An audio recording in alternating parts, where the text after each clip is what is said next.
Alam mo ba na every nagpapaalam ang Ramadan ay nakaugalian na naming mga Muslim dito sa Mindanao na maligo sa dagat?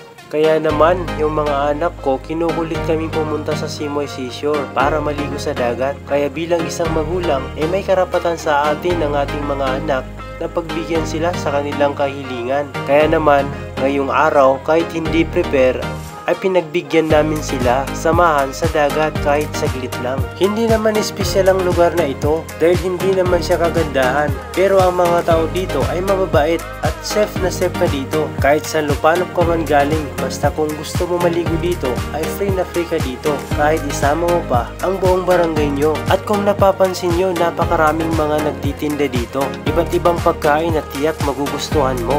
Kahit wala kang dalang pagkain ay hindi ka gugutumin dito. Guys, nandito kami ngayon sa Simoy Seashore para maligo sa dagat. So, kasama ko yung pamilya ko.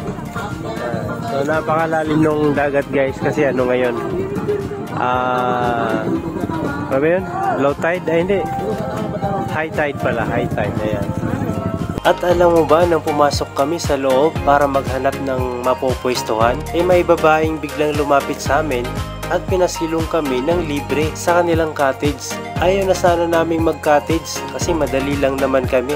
Pero sabi niya, okay lang daw kasi maaga pa naman. Kaya naman hindi na namin pinalampas ang pagkakataon kasi maganda din naman at tabi na mismo ng dagat para pagtampisawan namin. Ayan guys, so maliliw kami.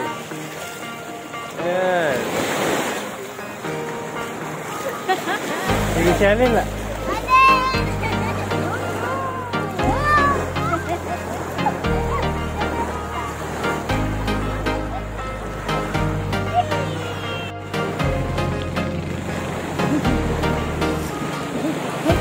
Pigo siya nila.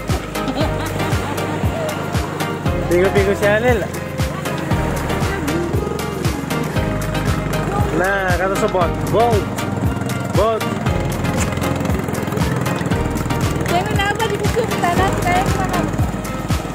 At maya-maya na nga ay nakaramdam na kami ng gutom. At ayun, nag-almusal na nga kami. At pagkatapos ay naligo kami ulit. At mamaya-maya ay nagpasya na kaming umuwi na dahil malamig na. At medyo dumadami na rin ng tao. Kaya hanggang dito na lang muna ang ating vlog for today. Salamat sa panonood. At least nakapag-almusal kami dito sa dagat. And yun, umuwi na kami. Oh. Masitra!